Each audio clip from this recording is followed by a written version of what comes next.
আসসালামু আলাইকুম রহমতুল্লাহি ওবরাকাত।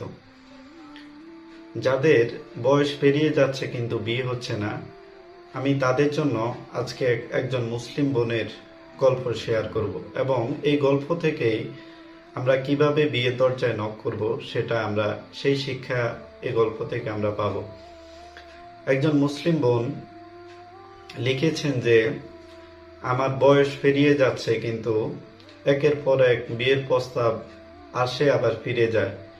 এভাবেই দীর্ঘদিন পেরিয়ে গিয়েছে কিন্তু কোনো জায়গায় বিয়ে ঠিক হয় নাই এবং আমি দেখতেও তেমন সুন্দর না, পারিবারিকভাবেও আমি অসচ্ছল। তো এই যত দিন যাচ্ছে আমি দিন দিন ভেঙে পড়ছি। তো এরপরে একদিনই বোনের সাথে আমার সাক্ষাৎ হলো। উনি বললেন যে বিয়ে তোমার রিজিকে আছে, তবে বিয়ের দরজায় দুরূদ পড়ার মাধ্যমে তুমি বিয়ের দরজায় নক করো। তো উনি বললেন যে আমি ওই দিনই বোনের কথা মতো আমি আমল করতে শুরু করলাম। প্রত্যেক দিন 500 বার দুরুদে ইব্রাহিম এবং 2000 বার ইস্তেগফার শুরু করলাম। এভাবে 1 মাস কন্টিনিউ করলাম।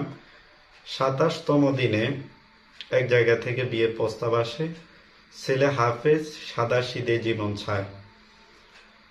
তো তারা দেখার পরে ওই দিনেই তাদের পছন্দের কথা জানিয়ে দিলেন এবং বিয়ে হয়ে গেল। আজকে উনি লিখেছেন যে আজকে আমি একজন সন্তানের মা। আমি আমার মতো করে সংসার সাজিয়েছি। আল্লাহ তাআলা আমাকে নিয়ামতের সাগরে বাসাচ্ছেন। এজন্য আমি আমার রবের দরবারে কৃতজ্ঞতা জ্ঞাপন করি। আমি বলি, আমি যা চেয়েছি তা পাই নাই এবং চাইলেও অনেক কিছু পাই নাই, কিন্তু আমি দুরূদ পাঠ করে চেয়েছি, যা চেয়েছি আল্লাহ তাআলা নিজে তা পাঠিয়ে দিয়েছেন। তাই আমরা দুরূদ পড়ে বিয়ের দরজায় নক করে ইনশাআল্লাহ আল্লাহ তাআলা আপনার বিয়ের ব্যবস্থা করে দিবেন।